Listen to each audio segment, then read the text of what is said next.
Everybody to the 7th meeting of the Appropriations and Revenue Committee for the 2022 session of the General Assembly. Madam Secretary, please call the roll.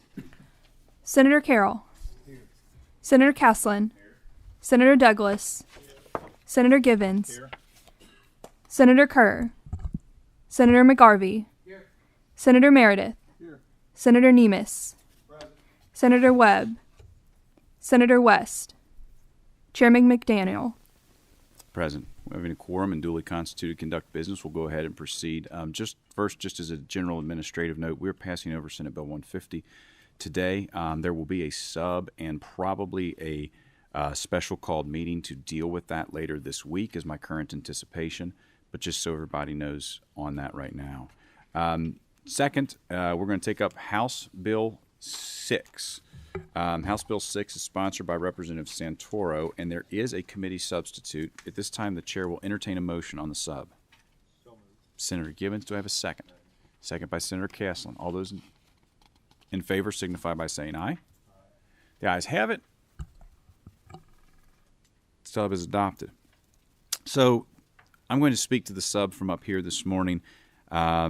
Basically, what you have is in paragraph 2 some definitional changes about average trade-in value, basically ensuring that we don't use the lowest and or the highest assessment necessarily, and also eliminating the language about information for deviation from the value, but allowing the PVA to make an adjustment based off of the registrant's appeal. Further, if you go to page 3, the essence of what happens is, for the purposes of taxation on used vehicles, the valuation from January 1st, 2021 is frozen for this year and the next tax year. And then subparagraph 2 merely states that if someone has already paid their taxes, due to the fact that this is a retroactive act, the Finance Department as well as the county clerks will work to get refunds out without an application from the taxpayer no later than 90 days from the effective date of this act.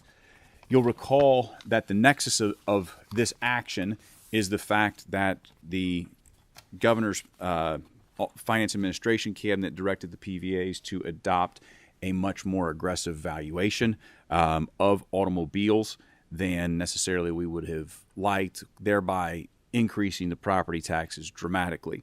After action from the House and in our own chamber by Dr. Douglas, the governor's office changed that ruling, but we wanted to kind of make sure that in law we verified that this was the intent of the General Assembly, that used car valuations would not increase like this year or next.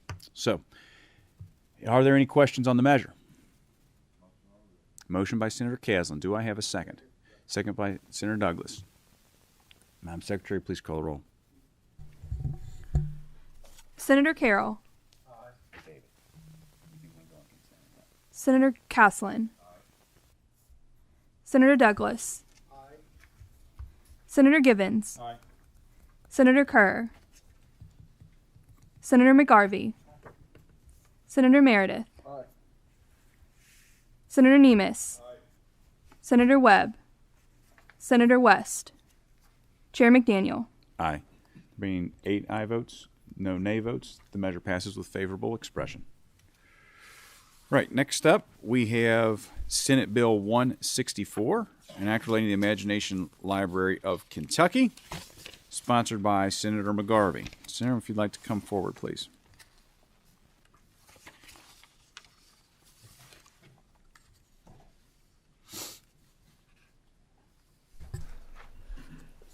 Thank you, Mr. Chairman and members of the committee. I believe, Mr. Chairman, there is a committee sub on this bill. Is that correct? There is a committee substitute, and this time the chair will entertain a motion on the committee sub. Senator Caslin, do I have a second? Senator Carroll. All those in favor signify by saying aye. Opposed, like sign. The ayes have it. Please proceed. Thank you, Mr. Chairman, members of the committee. Last year, the General Assembly appropriated money for the first time to help the Dolly Parton Imagination Library grow in Kentucky. This is a phenomenal program that gives books to every child in a community ages 0 to 5. You can start at age, literally the day you're born. You age out at age 5. The benefits of this have been proven to be immense in the states that have enacted the Dolly Parton Imagination Library. In fact, they say that research has shown that a child with 25 books in their home, 25 books, is an average of 2 years of additional schooling compared to their peers who do not have books in their home. One of the kindergarten readiness tests right now is just simply, can you hold a book? Do you know how? This is a curated program through experts and professionals. It gets books into the homes. It even has a cool thing in it that tells parents on an instructional flap how they can read and how they can involve their kids and ask certain questions about the books. We put money in the budget last year. There's already money in the House budget for this year, but we don't have a program in statute that actually kind of regulates how this is laid out, where it's housed, and the structure for making it continue to grow. We want it to continue to grow. Right now in Kentucky, we have many counties who've done it, but we are continuing toward our statewide goal. I think that I'm looking at my statistics.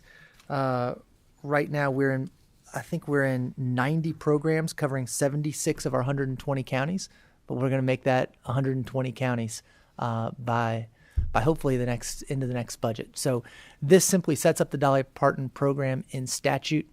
This committee sub places it with the Department of Library and Archives, which is where sort of the education professionals and the lawmakers have agreed is the best place to house it. And if I take any questions from the committee. Motion from Senator Caslin. Do I have a second? Second from Senator Carroll. At this time, does anyone have any questions or comments related to the bill? Senator Meredith. Thank you, Senator, for bringing this bill. And so exciting to see kids get engaged in the reading. And just a personal note, first book I ever read from cover to cover was Freddie the Pig Plays Baseball, and I was just mesmerized by it, particularly when I got to the end of the book. And so I appreciate this. Only concern, and this may be a strong statement, don't mean it as such, but on page 1, section 2, we talk about age-appropriate books. Mm-hmm. And I think that certainly is warranted given today's environment, but I wonder if that's enough. Should it be subject appropriate as well? Because I have seen some literature that's considered preschool that, quite true, I think is inappropriate content for children that age. Was any thought given to that, or would you give some thought to maybe adding that language to this bill? Be fine to do that, Senator Meredith. And one of the things, we're doing this through the Dolly Parton Imagination Library, and I think their hallmark is, one, how they do it. And I think how they do it is really neat. They don't make this available to a street. They don't make this available to a certain type of person. They make these books available to the community. One of the ideas of having these books and doing the program the way they do is they want it to be a common bond, right? You mentioned Freddie the Pig Plays Baseball. If that's the book that they have for that month, then when kids get to kindergarten, they've all read Freddie the Pig Plays Baseball. And so it's that kind of community bonding. And what they've shown in Tennessee, this program has been statewide, I think for, let me look here. They've had it statewide in Tennessee for several years. They've had it statewide now in North Carolina. They've pushed this to other states. They are staying out of any controversy. And I think that what Dolly Parton and her program have shown is they have age-appropriate and subject matter appropriate books going to children as well. Yeah, I've always had great respect for this program. I hope we mirror Tennessee's success on this. As we know, the players change over the course of time and things get shifted. And again, I just feel a little bit more secure if we had language of that nature in this. So would you support a floor amendment to this effect? Yeah, I'd want to look at what Dolly Parton Imagination Library and how they have had success with this in other states. But to me, it means the same thing, so I have no problem with it. All righty. Thank you. Appreciate it. Thank you, Mr. Chairman. I think he's going to amend it to include a book called Freddie the Pig Makes Delicious Bacon. Senator Nemes. Yes, thank you. I like to get kids reading, so especially by the third grades. You've heard me before with that. But if we're already doing this, why do we need to set up a program, and what's the amount of money, and are the books meant as a one-way trip? We just started doing this on July 1st. of 2021 is the first time we had this. Now, the program existed in Kentucky, and so what they had is they just had private partners. What this does is it creates in statute how this program works, when the money is appropriated by the General Assembly, how it goes. It sets the guardrails up so that they have a better idea of how it functions, where it is housed, and how we can make sure that it continues to grow. When you say a one-way trip, I'm not sure what you mean by that. Are the books, you're giving the books to them, not lending the books That's correct. to them? Yes. When And- you and- sign up, and they're doing cool things now, right? One of the things they're doing is they're putting QR codes in, in the aisles at Target and at grocery stores where you can go with your phone. If you're buying baby formula, you can just sign up right there on the spot. One caveat. Yeah. It's going good now. Dolly Parton does a good job. Don't want the state to mess it up. No, and we have done this every step of the way with the Dolly Parton Imagination Library. We are mirroring the success they've had in other states. And if we had had a little more advance notice about the hearing today, we would have had the executive director for the Imagination Library on Zoom for the hearing today supporting this legislation. Yep. Senator Douglas. Thank you, Mr. Chair. I have one question. Page 1, line 14, the state shall contribute the 50% match of the funds if available. Could you go a little bit more into that, if available, into those words for me, please? Sure. We cannot appropriate money in future years.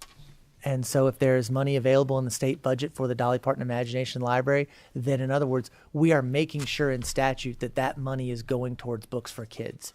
And so to Senator Nemus's question, that's kind of why we're putting in statute. But if there's tough budget times again, or if future legislators decide not to appropriate to this, what I consider to be very worthy program, then obviously they can't appropriate it. Thank you, Mr. Chair. Senator Carroll.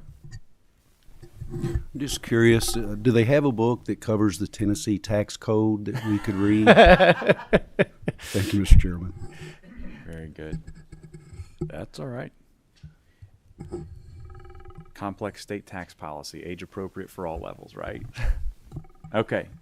Very well. All right. Having a motion and a second at this point, seeing no other question or comment from the committee, I'll entertain a motion, or Madam Secretary, please call the roll.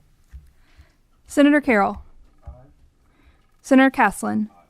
Senator Douglas. Aye. Senator Givens. Aye. Senator Kerr. Senator McGarvey. Aye. Senator Meredith. Aye. Senator Nemus. Senator Webb. Senator West. Chair McDaniel. Aye. Being 8 aye votes, no nay votes, the measure passes with favorable expression. Thank you, Senator McGarvey. Thank you, Mr. Chairman and members of the committee. All right, seeing no other business to come before this